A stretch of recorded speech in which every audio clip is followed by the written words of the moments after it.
Good afternoon, Rabun County. It's Roger Glenn with POS Realty again, doing another in our series of features on businesses, organizations, clubs, not-for-profit, churches, government organizations around Rabun County. And today we're really happy to be here with William Rodriguez, who is the owner-operator of Archaic Roots. And it's another one of these just unique, cool people and businesses. Actually got kind of a portfolio. We could start calling him a corporate conglomerate if we wanted to. Based down in Lakemont, Georgia. So William, thank you for being here with us today. Yeah, thank you for coming. Very cool name, Archaic Roots, but why don't we start with what is Archaic Roots? So Archaic Roots is an indigenous instrument and culture educational company, basically. So I offer workshops on how to build indigenous instruments such as Native American flutes or African drums or Native American drums. People come from all over the United States to come and learn how to make instruments. A lot of my portfolio for instrument making, there's not really anyone around that can build all the instruments that I build and teach about, basically. And then I also make commissioned instruments, like custom instruments for people all over the world. Wow. So starting with some of the educational stuff that you do, you make all of these instruments? Well, in my collection, I do have instruments from other people, but yes, I make pretty much every instrument I'm going to show you I know how to make. So wow. And so when groups come to you, where do you typically do that? You do that down here in Lakemont? Yeah, I do it right here on my property, and sometimes it's inside. A lot of times I choose to do the workshops outside for the most part. So yeah, we'll go, and sometimes we'll go down into the woods and build some flutes, or we might go to Bull Sluice for an hour or two while people are building flutes and come back and finish them. So like, for the most part here on the property, but sometimes we do like small little travel parts of the instrument making workshop. Okay. And then the commission pieces, you kind of work with them virtually, and then you build something and ship it to them? Is that the way that works? Yeah, basically. So like, for example, I just shipped 2 conch shell trumpets to Australia to 2 different clients. They were just commissions. They found my website online because I have a lot of educational posts on my website about different instruments, you know, where they come from, how they make their sounds, etc. So they found my post, they reached out to me, they say, hey, I need a conch shell trumpet. And I say, okay, and they tell me if they need any carvings on the shell, if they want a mouthpiece, etc. I build it for them and ship it out there, so. Right.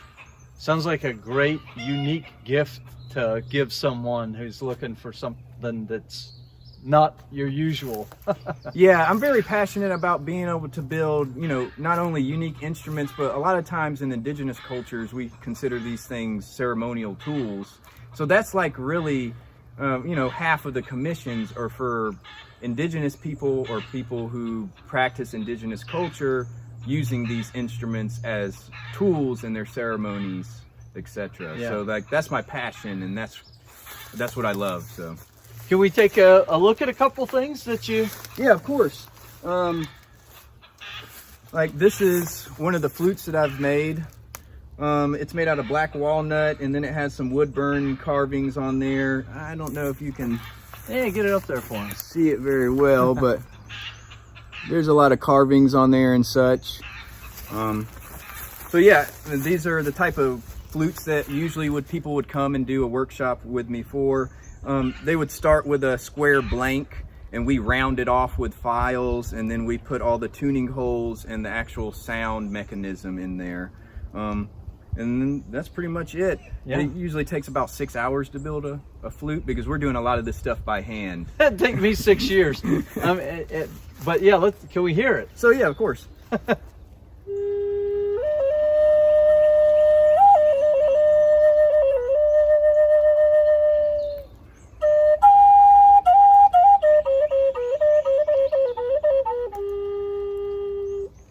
How about that? And we're going to look at a couple other things, but you know, it occurs to me that some of this is essentially functional art, right? Is that definitely. That's what I consider it. So, and then even a lot like this ceramic flute that I make custom wall hanging mounts. So it basically will mount on the wall, and it's basically a functional piece of art. You can display it or you can play it. So yeah, that's what I'm doing with my guitar that I'm trying to learn how to play, is this on the wall, and it's a great conversation piece. Yeah, exactly. You don't have to play it if you don't want to. I'm trying. So for example, this is a clay flute that I made, more in the lines of like a Mesoamerican, Aztec, Mayan kind of style flute. Very short, and this is another example of a type of flute that you can make here in the workshop. There's my son, he came to visit. But yeah, this would be an example of another type of flute. Same style, just made out of a different material. Yeah, cool. Let's see, these are cool. For the most part, I think I am the only person making these in the United States that I found. This is called a Chinchiquina flute. And basically this one's made out of clay. Chinchiquina. So it sounds like a spelling bee. Comes from Peru. Okay. Only one culture made these quinas like this. And it was the Chincha culture, so they call it the Chinchiquina. And the quina is a type of flute. It has this open end right here, basically. So these are one of my favorites right now that I'm making, and they're pretty fun, and they get really low.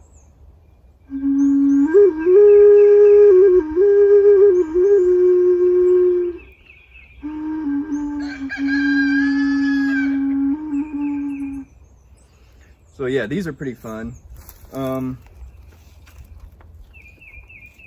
I'll show you another flute. I didn't make this flute. A friend of mine made this. He's probably one of the best flute makers in Georgia, Dana Ross. He sells his flutes on the Cherokee Reservation and all over. This is another example though, a lot larger than the flute that I showed earlier. So the larger the flute, the lower the sound.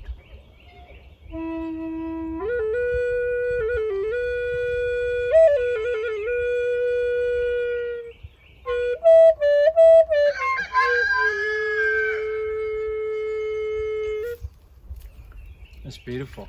So yeah, I love flutes for the most part. And then I also make, this is an example of a drum. This is an African djembe drum.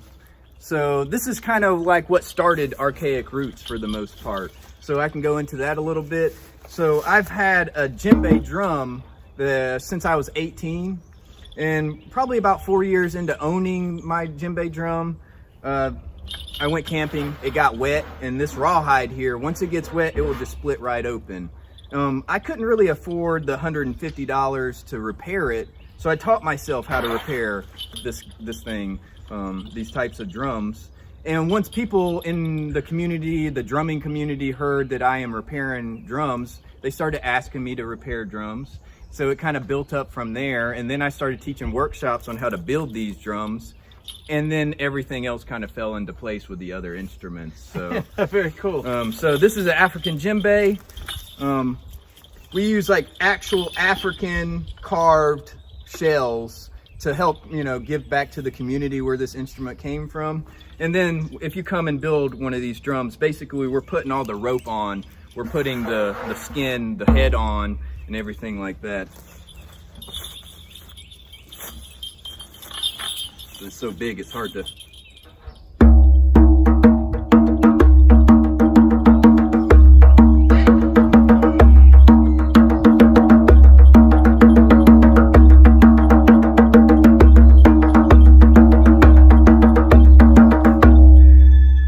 Wow. How about that? What does djembe mean? Djembe is just basically the name for the drum. So I don't think there's a meaning behind it other than this type of, I guess, hourglass shaped drum, basically. Yeah. So it comes from West Africa, and it's very highly used over there for their ceremonies and things like that. So yeah, I think it means sounds magnificent, would be my personal hypothesis. So a little bit, William, if you would, about just your personal story with Rabun County, since this is kind of unique to people that live or visit here. Okay, I've been here for about 10 years, almost 11 now at this point. I kind of stay to myself for the most part. All my businesses I run from home, so I don't really get out too much, but all I do, I donate time, volunteer time at the local public schools and the private schools doing educational presentations with these instruments, doing basically kind of a little bit what we did here today. Talked about the instrument, where they come from, you know, and then I would delve into how they produce sound and some of the cultural significances of each instrument. You know, whether, you know, in that culture, for example, a djembe, in that culture, traditionally only men could actually play a djembe. So like I would delve into things like that. I've been here for 10 years. I moved here from Atlanta. I came here and found this dome and all this beautiful land and decided that this is the place I wanted to raise my kids for the most part. Yeah. Started working, you know, I pulled my business up here, my graphic design and web design business, pulled this up here, and then just kind of built everything else from that point. Once I had all this land, I, you know, started with the graphic design. A couple years later, officially started Archaic Roots. And then a couple years later, officially started my farmstead, which I am one of the only hemp growers in Rabun County. I was the only hemp grower last year and the youngest in the state. That's basically what I do. I like to stay diving into different things to keep me a little more satisfied with life. I don't like the conundrum of doing the same thing over and over every day. It shows. It makes a lot of sense. But yeah, in the dome house, there's a lot of dome homes up in this area of Lakemont. So yeah, so we have the highest concentration of dome houses on the East Coast, which a lot of people don't even realize that these are up here. We have 17, I think, dome houses. And it's a pretty interesting story about why they are here. For the most part, it was started as an intentional community, and now it's more just a regular neighborhood. But yeah. We have some really good neighbors, and we all help out. You know, if somebody needs eggs, I give it to them. If we need to work on the road, we all pull our tractors out and work on the road. So it's a lot of community-oriented, I think, neighborhood, a lot more than most. Yeah, it's pretty cool. I haven't been up here before, but it's a really nice property and interesting drive, and seeing the different style of dome homes that are up here. And then last but not least, if folks want to get in touch with you, what's the best way to do that? I know you got a lot of content out there on social media. So yeah, just search Archaic Roots, ARCHAIC roots.com.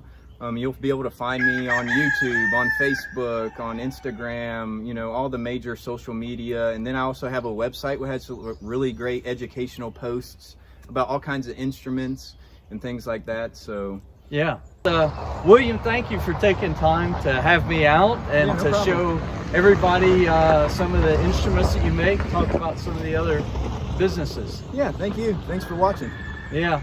Well, Rabun County, there we go again. Just another interesting person, entrepreneur, who's doing something that enriches the community, helps provide some education, functional art, you know, some really cool stuff. So if you haven't checked out Archaic Roots, even if you don't play, you know, maybe you get there someday, and he can help you. Definitely. But it's worth checking out. So, all right, thank you again, William. Thanks. I appreciate it very much. Rabun County, you know what I'm going to say. We'll see you next time.